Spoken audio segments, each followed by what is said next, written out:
আসসালামু আলাইকুম, স্বাগত জানাচ্ছি আরটিভির সকালের সংবাদে। পুরো সময় আপনাদের সঙ্গে আছি আমি ফাহমিদা সালাম।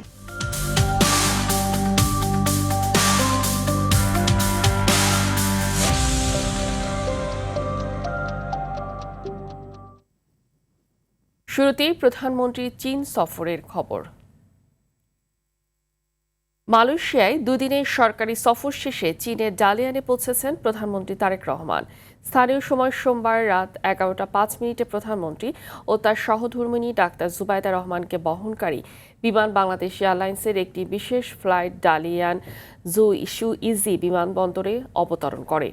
বিমানবন্দরে তাদেরকে স্বাগত জানায় লিয়াওনিং প্রদেশের ভাইস গভর্নর এবং চীনে নিযুক্ত বাংলাদেশের রাষ্ট্রদূত। বিমানবন্দর থেকে প্রধানমন্ত্রীকে মোটর শোভাযাত্রা সহকারে হোটেল শাংরি-লাতে নিয়ে যাওয়া হয়, যেখানে দুদিন অবস্থান করবেন তিনি। রাষ্ট্রীয় এই সফরকালে প্রধানমন্ত্রী তারেক রহমান উচ্চ পর্যায়ের বিভিন্ন দ্বিপাক্ষিক বৈঠকে অংশগ্রহণ করবেন এবং বাংলাদেশ চীন সম্পর্ক, বাণিজ্য, বিনিয়োগ, অবকাঠামো উন্নয়ন ও পারস্পরিক স্বার্থ সংশ্লিষ্ট বিভিন্ন বিষয়ে আলোচনা করবেন। ওয়ার্ল্ড ইকোনমিক ফোরামের 17তম নিউ চ্যাম্পিয়ন্স এর বার্ষিক সভায় অংশ নেবেন প্রধানমন্ত্রী তারেক রহমান।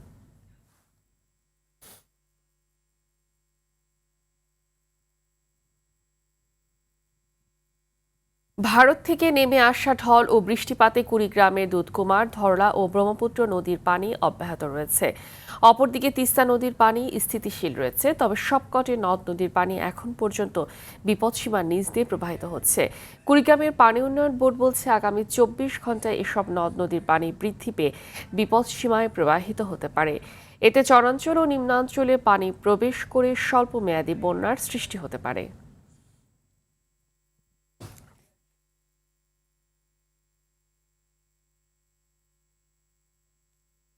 দর্শক, এই বিষয়ে আরো জানাতে কুড়িগ্রামের ভুরুঙ্গামারী থেকে সরাসরি যুক্ত আছেন সহকর্মী আব্দুল কুদ্দুস চঞ্চল। পানি বৃদ্ধি নিয়ে সর্বশেষ কি তথ্য আছে আপনার কাছে, জানাবেন। ফাহমিদা, জানিয়ে রাখছি সকাল 9টার পরিসংখ্যান অনুযায়ী এখন কিন্তু কুড়িগ্রামের যে 4টি প্রধান নদী রয়েছে, দুধকুমার, ধরলা, ব্রহ্মপুত্র এবং তিস্তা, এই সবকটি নদ নদীর পানি কিন্তু বৃদ্ধি পাচ্ছে এবং এই বৃদ্ধির প্রবণতা অনেকটা ধীর গতিতে। তো সকাল 9টার যে পরিসংখ্যান রয়েছে আমার হাতে, তো এখানে কিন্তু বলা হয়েছে দুধকুমার কিন্তু এখন 63 সেন্টিমিটার নিচ দিয়ে পানি, বিপদসীমার নিচ দিয়ে পানি প্রবাহিত হচ্ছে এবং তিস্তা সেটি কিন্তু 31 সেন্টিমিটার নিচ দিয়ে কিন্তু পানি এখন প্রবাহিত হচ্ছে। তো সব মিলিয়ে বলা যায় যে শুধুমাত্র নদীর পানি বৃদ্ধি পাচ্ছে, এই পানি কিন্তু এখন পর্যন্ত বিপদসীমার উপরে যায়নি, ফলে যে বন্যার যে প্রবণতা সেটা কিন্তু এখন পর্যন্ত লক্ষ্য করা যায়নি। তবে নদী পাড়ের যে নিচু এলাকাগুলো রয়েছে, সেই নিচু এলাকাগুলো কিন্তু প্লাবিত হয়েছে। এই শুধুমাত্র ক্ষেত খামার, অনেক কৃষির জমি কিন্তু ইতিমধ্যে পানি উঠতে শুরু করেছে, বিশেষ করে পাট, বাদাম এবং অন্যান্য যে ফসল রয়েছে, ভুট্টা, তিল, এইগুলোর ক্ষেতে কিন্তু পানি প্রবেশ করছে। তবে কিন্তু একেবারে যে ডুবে যাওয়া সেটি কিন্তু যায়নি। পানি উন্নয়ন বোর্ড যেটি বলছেন যে বৃষ্টিপাত যদি হয় এবং আগামীকাল পর্যন্ত এই পানি বৃদ্ধি অব্যাহত থাকবে এবং 24 ঘন্টা পর কিন্তু বিপদসীমা অতিক্রম করার সম্ভাবনা রয়েছে, বিশেষ করে দুধকুমার এবং তিস্তা নদীর পানি। তো এই পানি কিন্তু বিপদসীমার অতিক্রম করলে অনেকটা নিচু এলাকা এবং চর অঞ্চলে লোকালয়ে পানি প্রবেশ করতে পারে এবং সাময়িক মানে ছোট একটি বন্যা হওয়ার আশঙ্কা করছে পানি উন্নয়ন বোর্ড। তবে এই বন্যায় অতটা ক্ষতি হওয়ার সম্ভাবনা নেই, কারণ লোকালয়ে প্রবেশ করে যে বাড়িঘর ডুবিয়ে দিবে এরকমটা কিন্তু সতর্কবার্তা নেই। তবে পানি উন্নয়ন বোর্ড যে সতর্কতা দিয়েছে সেটি হচ্ছে চরাঞ্চল এবং নিম্ন অঞ্চলে প্লাবিত হওয়ার সম্ভাবনা রয়েছে যদি বৃষ্টি থাকে। তো এই ছিল আমার কাছে কুড়িগ্রামের নদ নদীর পানি বৃদ্ধি নিয়ে সর্বশেষ খবর। ফাহমিদা। জি, ধন্যবাদ আপনাকে। বর্ষা মৌসুমের শুরুতেই ভয়ঙ্কর রূপ দেখাতে শুরু করেছে রাজবাড়ী, পদ্মা ও মাদারীপুরের আড়িয়াল খাঁ নদী। দু জেলায় কয়েকশো পরিবার এখন নদী ভাঙনের আতঙ্কে দিন কাটাচ্ছেন। কোথাও বিলীন হচ্ছে ফসলি জমি, কোথাও বসতভিটা। ঝুঁকিতে ফেরিঘাট, শিক্ষা প্রতিষ্ঠান ও গুরুত্বপূর্ণ স্থাপনা। প্রতিনিধিদের পাঠানো তথ্যচিত্রে আরও জানাচ্ছেন সুলাইমান কবির। দেশের দক্ষিণ পশ্চিমাঞ্চলের মানুষের ঢাকায় প্রবেশদ্বার দৌলতদিয়া ফেরিঘাট। তবে বর্ষার শুরুতেই পদ্মার তীব্র ভাঙনে হুমকির মুখে গুরুত্বপূর্ণ এ নৌপথের 1 থেকে 5 নম্বর ফেরিঘাট। শুধু ফেরিঘাট নয়, পদ্মার আগ্রাসনে দেবগ্রাম ইউনিয়নের বিস্তীর্ণ ফসলি জমিও হারিয়ে যাচ্ছে নদীগর্ভে। শত শত বসতবাড়ি, স্কুল, কলেজ, মসজিদ ও মাদ্রাসাও ভাঙনের হুমকিতে। স্থানীয়দের অভিযোগ, বর্ষা মৌসুমে নামমাত্র জিও ব্যাগ ফেলা হলেও ভাঙন রোধে নেওয়া হয় না স্থায়ী কোনো উদ্যোগ। ফলে প্রতি বছরই নদীগর্ভে বিলীন হচ্ছে নতুন নতুন এলাকা। 2011 সালে আমাদের ওই কিয়ামউদ্দিন মণ্ডল পাড়া ওইখান থেকে ভাঙার পরে আবার এদিকে আসলাম, এদিক থেকেও ভাঙছে। কোনো নদী শাসনের কাজ চলতেছে না। যদি আমরা জিজ্ঞেস করি খালি বাজেট নাই। পাশে বাড়ি ঘর ছিল, এগুলো কিছু ভাঙতেছে, আমাদের খুব অসুবিধা, আমরা নদী শাসন চাই। ভাঙনের তীব্রতা আরো বাড়লে ফেরি চলাচল ব্যাহত হওয়ার শঙ্কা সংশ্লিষ্ট কর্মকর্তারও। এই মুহূর্তে ফেরি চলাচল স্বাভাবিক আছে, তবে আমি আপনাকে যেটি বলছি তা হচ্ছে 3 নম্বর এবং 4 নম্বর ঘাট এলাকায় নদীর ভাঙন দেখা দিয়েছে। একই চিত্র মাদারীপুরের কালকিনি উপজেলাতেও আড়িয়াল খাঁ নদীর ভয়াবহ ভাঙনে উপজেলার বাঁশগাড়ি ও পূর্ব এনায়েতপুর ইউনিয়নের কয়েকশো পরিবারের দিন কাটছে চরম দুশ্চিন্তায়। প্রতিদিনই নদী গর্ভে বিলীন হচ্ছে ঘরবাড়ি, ফসলি জমি ও গুরুত্বপূর্ণ স্থাপনা। বছরের পর বছর ধরে চলা এ ভাঙনে দিশেহারা নদী পাড়ের বাসিন্দারা। বাড়ি ভেঙে গেছে, এখন যে বাড়ি আছে সেই বাড়িও নদীতে ভাঙ্গার উপকূল। সরকার যেন আমাকে উদ্ধার করে, আমাকে জানি গাং বান্ধিয়ে দেয়। সম্প্রতি ভাঙন কবলিত এলাকা পরিদর্শন করে প্রয়োজনীয় ব্যবস্থা নেওয়ার আশ্বাস দিয়েছেন স্থানীয় সংসদ সদস্য। পানি সম্পদ মন্ত্রী এবং পানি সম্পদ প্রতিমন্ত্রী দুইজনে এই ব্যাপারে খুবই আন্তরিক। আমি তাদের সাথে দেখা করেছি, মাননীয় প্রধানমন্ত্রী আন্তরিক। আমরা ইনশাল্লাহ এই নদী ভাঙন রোধ করতে পারবো। শুধু আশ্বাস নয়, নিজেদের বসতভিটা ও জীবন জীবিকা রক্ষায় দ্রুত দৃশ্যমান পদক্ষেপ দেখতে চান ভুক্তভোগীরা। সুলাইমান কবির, RTV। দেশের সবচেয়ে বেশি মদের বারের লাইসেন্স দেয়া হয় বিগত আওয়ামী সরকারের আমলে। 1959 থেকে 2015 সাল পর্যন্ত দীর্ঘ 56 বছরে মাত্র 88টি প্রতিষ্ঠানকে বারের লাইসেন্স দেওয়া হয়েছিল। 2016 সালের পর থেকে 2024 সাল পর্যন্ত মাত্র 8 বছরে আরও 89টি প্রতিষ্ঠান লাইসেন্স পায়। মদ আমদানি, সংরক্ষণ ও বিক্রির ক্ষেত্রে নির্ধারিত কর পরিশোধ বাধ্যতামূলক। তবে বেশিরভাগ প্রতিষ্ঠান প্রকৃত বিক্রির তথ্য গোপন করে ফাঁকি দিচ্ছে বিপুল অঙ্কের রাজস্ব। হাসান মাহমুদের ধারাবাহিক রিপোর্টের আজ থাকছে শেষ পর্ব।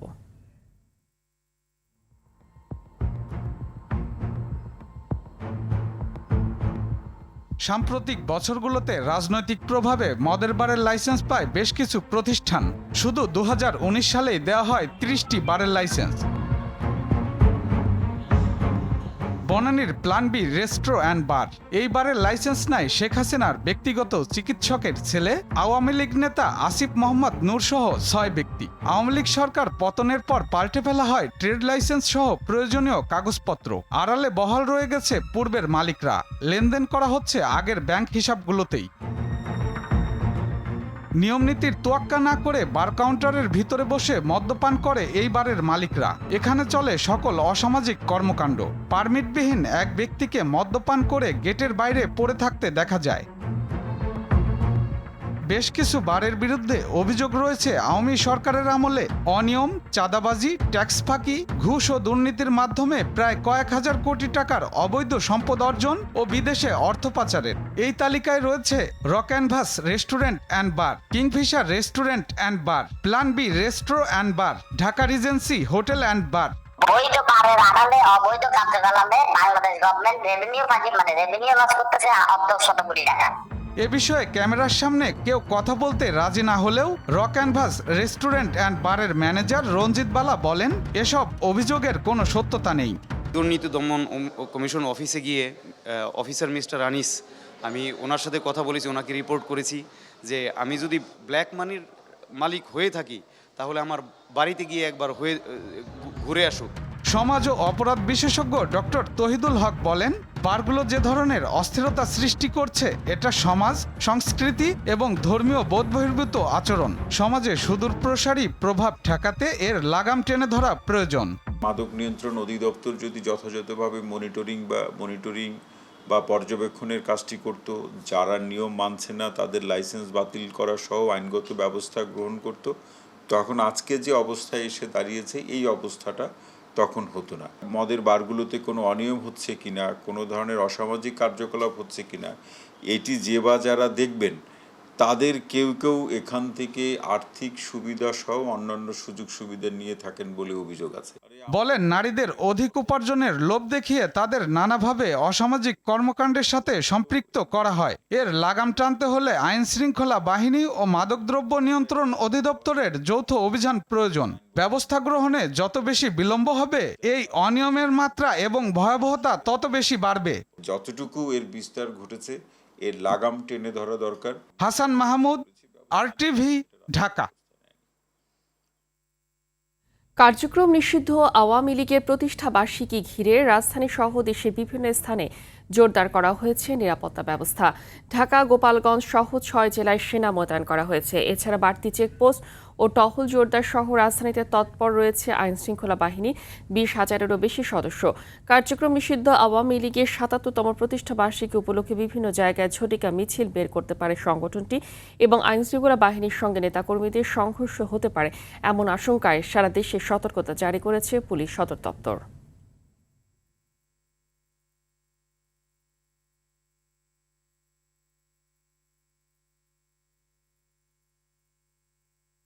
নির্বাচনের মাধ্যমে দেশে গণতান্ত্রিক সরকার এসেছে, সেই সরকার নিয়ে ষড়যন্ত্র শুরু করেছে ফ্যাসিবাদ। কথা বলেন যুগ্ম মহাসচিব রুহুল কবির রিজভী। সকালে নয়াপল্টনে দলটির কেন্দ্রীয় কার্যালয়ের সামনে এক প্রতিবাদ মিছিল শেষে এসব কথা বলেন তিনি। তাদের পক্ষের অনেক মহলও এমন কথা বলছে যা সার্বভৌমত্ব বিরোধী, এমন মন্তব্য করেন বিএনপি সিনিয়র যুগ্ম মহাসচিব।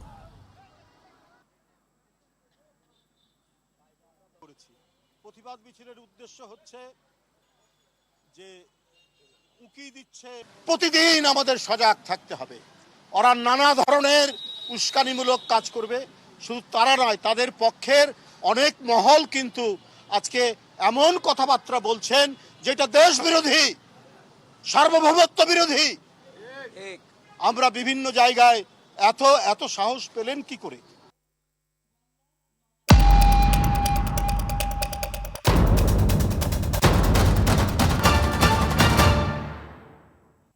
বিআরবি কেবল বিশ্বকাপের খবর। অস্ট্রিয়াকে 2-0 গোলে হারিয়ে গ্রুপ চ্যাম্পিয়ন হিসেবে বিশ্বকাপের নকআউট পর্ব নিশ্চিত করল বিশ্ব চ্যাম্পিয়ন আর্জেন্টিনা। টেক্সাসের শুরুটা ভালো করতে না পারলেও মেসির জাদুকরি জোড়া গোলে জয় নিয়ে মাঠ ছাড়ে লিওনেল স্কালোনি শিষ্যরা।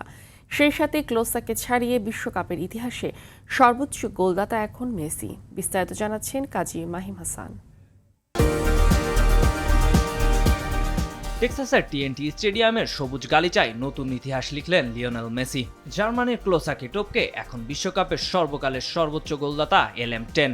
শুরুতেই পেনাল্টি মিসের চরম হতাশাকে পেছনে ফেলে টেক্সাসের রূপকথা লিখলেন লিওনেল মেসি। ম্যাচের শুরুতেই লাউতারো মার্টিনেজ ফাউলের শিকার হলে VAR-এ পেনাল্টি পায় আলবিসেলেস্তারা। ইতিহাস গড়ার সোনালি সুযোগ তখন মেসির সামনে, কিন্তু তা মিস করে বসেন LM10। পেনাল্টি মিসের ধাক্কা সামলে আক্রমণ বাড়ায় বিশ্ব চ্যাম্পিয়নরা। এরপর 21 মিনিটে আরও একটি বড় সুযোগ হাতছাড়া করেন তিনি। অবশেষে আসে সেই মাহেন্দ্রক্ষণ। 38 মিনিটে মেদিনার ক্রস থেকে বাঁ পায়ের জাদুকরি শটে গোল করে দলকে এগিয়ে দেন মেসি। এই গোলে বিশ্বকাপে নিজের 17তম গোলের পাশাপাশি সর্বোচ্চ গোলের বিশ্ব রেকর্ড গড়েন আর্জেন্টাইন এই মহাতারকা। তার এই ঐতিহাসিক গোলে 1-0 ব্যবধানে এগিয়ে থেকে বিরতিতে যায় আর্জেন্টিনা। বিরতি থেকে ফিরে আক্রমণের ধার বাড়ায় দুই দল। অস্ট্রেলিয়া সমতায় ফিরতে মরিয়া হলেও একের পর এক সুযোগ মিসে ব্যবধান বাড়াতে পারেনি কেউই। তবে নাটক তখনও বাকি। ইনজুরি টাইমের 95 মিনিটে জুলিয়ান আলভারেজের বিধ্বংসী কাউন্টার অ্যাটাক থেকে বল পেয়ে অস্ট্রেলিয়ার ডিফেন্ডারদের পরাস্ত করে নিজের জোড়া গোল পূর্ণ করেন LM10।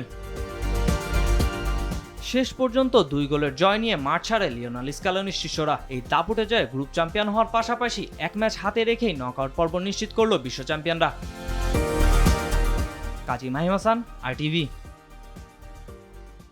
প্রধানমন্ত্রীর সফরের সর্বশেষ খবর জানাতে চীন থেকে জানাচ্ছিলেন সহকর্মী মাইদুর রহমান রুবেল। প্রদেশে আজকে ব্যস্ততম দিন পার করছেন প্রধানমন্ত্রী তারেক রহমান। সেখানে তিনি অন্তত 3 থেকে 4টি অনুষ্ঠানে যোগ দেন কথা রয়েছে, যেখানে একটি দ্বিপাক্ষিক বৈঠকের কথা রয়েছে, যেটি ওয়ার্ল্ড ইকোনমিক ফোরামের প্রেসিডেন্ট এবং সিইওর সাথে বৈঠক হবে, যেখানে বাংলাদেশের বিনিয়োগ এবং অর্থনীতি নিয়ে গুরুত্বপূর্ণ সিদ্ধান্ত আসতে পারে। আপনারা জানেন। এছাড়া আরও বেশ কিছু বৈঠকে কথা রয়েছে, একটি দ্বিপাক্ষিক বৈঠকের কথা রয়েছে উচ্চ পর্যায়ের, এবং চীনে তাদের বাংলাদেশে যে বিনিয়োগ, সেই বিনিয়োগ নিয়ে বেশ কিছু আলোচনা হওয়ার কথা হচ্ছে। এছাড়া বৈশ্বিক জলবায়ু পরিবর্তন নিয়ে ঝুঁকিপূর্ণ যে বিষয়গুলো রয়েছে সেই বিষয় নিয়ে আলোচনা হওয়ার কথা রয়েছে। সারা বিশ্বের যে বৈশ্বিক সমস্যা, সেই সমস্যার সমাধানের গুরুত্বপূর্ণ সিদ্ধান্ত আসতে পারে সেখানে।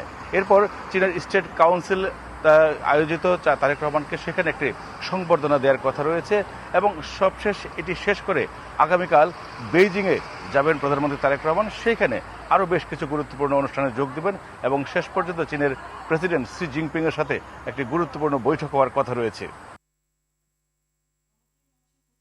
মানিকগঞ্জ মেডিকেল কলেজ হাসপাতালে প্রায় 15 কোটি টাকা ব্যয়ে স্থাপন করা হয় নষ্ট এমআরআই মেশিন।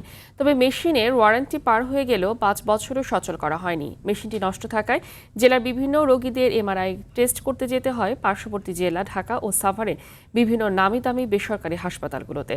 মানিকগঞ্জ প্রতিনিধি আফ্রিদি আহমেদের রিপোর্ট, জানাচ্ছেন আবরার মাহি। এমআরআই মেশিনটি দেখতে চকচক করলেও একদিনও ব্যবহার করতে পারেননি হাসপাতাল কর্তৃপক্ষ। অথচ মানিকগঞ্জের বিশাল জনপদের স্বাস্থ্যসেবার জন্য প্রায় 15 কোটি টাকা দিয়ে কেনা হয় মেশিনটি। ঠিকাদারি প্রতিষ্ঠান HTMS লিমিটেড 2019 সালে মেশিনটি সরবরাহ করে। পরে 2021 সালের 3 মার্চ মেশিনটি স্থাপন করা হয়। তবে একই বছরের 28 নভেম্বর পরীক্ষামূলকভাবে 2 জন রোগীর এমআরআই করার সময় মেশিনটিতে ত্রুটি ধরা পড়ে। রোগী ও সেবা গ্রহীতারা বলছেন, এমআরআই মেশিনটি চালু না থাকায় দুর্ভোগ পোহাতে হচ্ছে তাদের। এমআরআই খরচ কিন্তু আপনার আশেপাশের হসপিটালগুলোতে বেশি, মানুষ সাভারে যে আপনার এইগুলা করতেছে, এই টেস্টগুলো করতেছে। এমআরআই মেশিন অতি সত্বর চালু করলে এখানে যত রোগী আসে তারা সঠিকভাবে সেবা পাবে। ম্যানেজমেন্টের তদারকিতে যদি মেশিনটা ঠিক হয়, রোগীদেরকে সাভার বা ঢাকায় যেতে হবে না, এখানকার রোগীগুলো সেবা পাবে। হাসপাতাল কর্তৃপক্ষ বলছে, বারবার ঠিকাদারি প্রতিষ্ঠানকে চিঠি দেওয়া হলেও কোনো সমাধান মেলেনি। মেশিনটি মেরামতের জন্য ঠিকাদারি প্রতিষ্ঠানকে বারবার অবগত করা হয়, পত্র দেওয়া হয়, কিন্তু ওনারা ওইভাবে কোনো সাড়া দেননি। এখন আমরা মন্ত্রণালয়কে জানাচ্ছি, মন্ত্রণালয় থেকে যদি প্রয়োজনীয় ব্যবস্থা গ্রহণ করেন তাহলে হয়তো আমাদের এই মেশিনটি সচল করা সম্ভব। এমআরআই মেশিনটি দ্রুত সচল করবে কর্তৃপক্ষ, এমনটাই দাবি স্থানীয়দের। আবরার মাহি, RTV। স্বাস্থ্য অধিদপ্তরের বদলির আদেশে স্ট্যান্ড রিলিজ হওয়ার পরও বিল ভাউচারে স্বাক্ষর করে লাখ লাখ টাকা উত্তোলনের অভিযোগ উঠেছে লালমনিরহাট সদর হাসপাতালের তত্ত্বাবধায়কের বিরুদ্ধে। আদেশ অমান্য করে প্রতিদিন 8 থেকে 10 বিল ভাউচারে স্বাক্ষর করেছেন তত্ত্বাবধায়ক আবু আল হাজ্জাজ। এদিকে এ ব্যাপারে আইনগত ব্যবস্থা নেওয়ার আশ্বাস হাসপাতাল কর্তৃপক্ষের। লালমনিরহাট প্রতিনিধি মিজানুর রহমান মিজানের পাঠানো প্রতিবেদন। লালমনিরহাট 250 শয্যা বিশিষ্ট জেলা হাসপাতালে চিকিৎসা সেবার মান নিয়ে নানা অভিযোগ থাকলেও হাসপাতালের প্রয়োজনে ব্যয়ের খাতে দেখা যায় লাখ লাখ টাকার বিল ভাউচার। গত 17 মে তত্ত্বাবধায়ক আবু আল হাজ্জাজকে দিনাজপুর মেডিকেল কলেজ হাসপাতালে বদলি করা হয়, কিন্তু স্বাস্থ্য বিভাগের আদেশের তোয়াক্কা না করে 20 মে থেকে ক্রয় সরবরাহ ও সেবা বাবদ দেদারসে বিল ভাউচারে স্বাক্ষর করে মোটা অঙ্কের টাকা উত্তোলন করে হাতিয়ে নেন তিনি। একজন সরকারি কর্মকর্তা বদলি হওয়ার পর আবার স্ট্যান্ড রিলিজ হওয়ার পরও কিভাবে 9 জন পর্যন্ত এখানে থাকে এবং বিল ভাউচারে আবার স্বাক্ষর করে? ভুয়া বিল ভাউচার প্রায় 20 থেকে 25 লাখ টাকা বিল ভাউচার তৈরি করে টাকাগুলো উত্তোলন করে আত্মসাৎ করেছেন। এদিকে গত 11 এপ্রিল ত্রাণমন্ত্রী হাসপাতালে না আসলেও তার নামে 92,000 টাকার খাবার বিল ভাউচার করে টাকা উত্তোলন করেন ওই কর্মকর্তা। অনিয়ম, আমাদের জন্য সাধারণ জনগণের জন্য প্রতারণা করা। মন্ত্রী মহোদয় এসে পরবর্তীতে সৈয়দপুর বিমানবন্দরে অসুস্থ হওয়ার কারণে উনি আর আসতে পারেনি, সেইটাতে আবার বিল ভাউচার দেখাইছি 92,000 সামথিং টাকা। এ বিষয়ে জানতে চাইলে দায়সারা বক্তব্য দেন তত্ত্বাবধায়ক আবু আল হাজ্জাজ। HMA আজকে আমার এটা আপডেট হয়েছে, আমি বদলি অর্ডার পেয়েছি, অত বদলি হওয়ার পর রিলিজ স্বাভাবিক হয়ে নিতে হবে, এই বিষয়ে আমি কিছু জানি না। অন্যদিকে কেউ যদি অনিয়ম করে তাহলে আইনগত ব্যবস্থা নেওয়ার কথা জানান ত্রাণমন্ত্রী। ত্রাণ রিলিজ করলেন অথচ উনি এখন পর্যন্ত দায়িত্ব দেননি, ওনার অবশ্য নলেজই ছিল না, তাৎক্ষণিকভাবে অবশ্য রিলিজ করে দিয়েছেন উনি। আর উনি যদি কোনো অনিয়ম করে থাকেন সেটা তো আইনগতভাবে সেটা দেখা হবে। অবৈধভাবে অতিরিক্ত বিল ভাউচারে স্বাক্ষর করে টাকা উত্তোলন করার বিষয়টি সঠিক তদন্তের দাবি সচেতন মহলের। আবরার মাহি, RTV। আওয়ামী আমলে সংগঠিত গুম খুনের বিচারের দাবিতে আজ রাজধানীতে সমাবেশ করবে জামাত ইসলামী নেতৃত্বাধীন 11 দলীয় জোট। বিকেল 5টায় রাজধানী বিজয়নগরে এই সমাবেশ হবে। সেখানে 11 দলের শীর্ষ নেতারা উপস্থিত থাকবেন।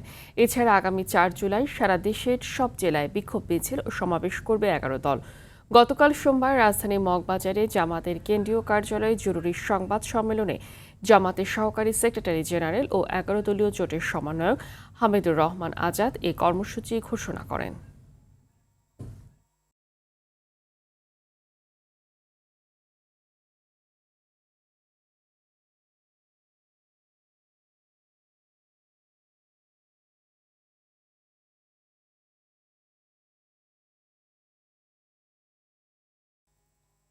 আইডিএসসি পরিবর্তনের পথে বাংলাদেশ।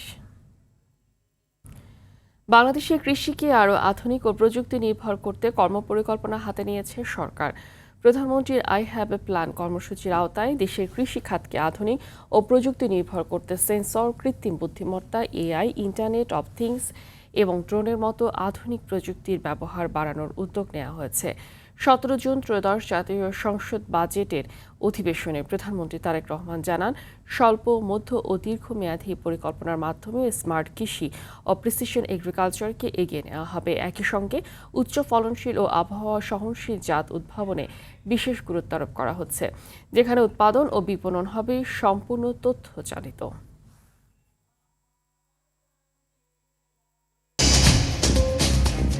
সকালের সংবাদ এ পর্যন্তই। মধ্যাহ্নের সংবাদ দুপুর 12টায় দেখার আমন্ত্রণ রইল। ধন্যবাদ সবাইকে।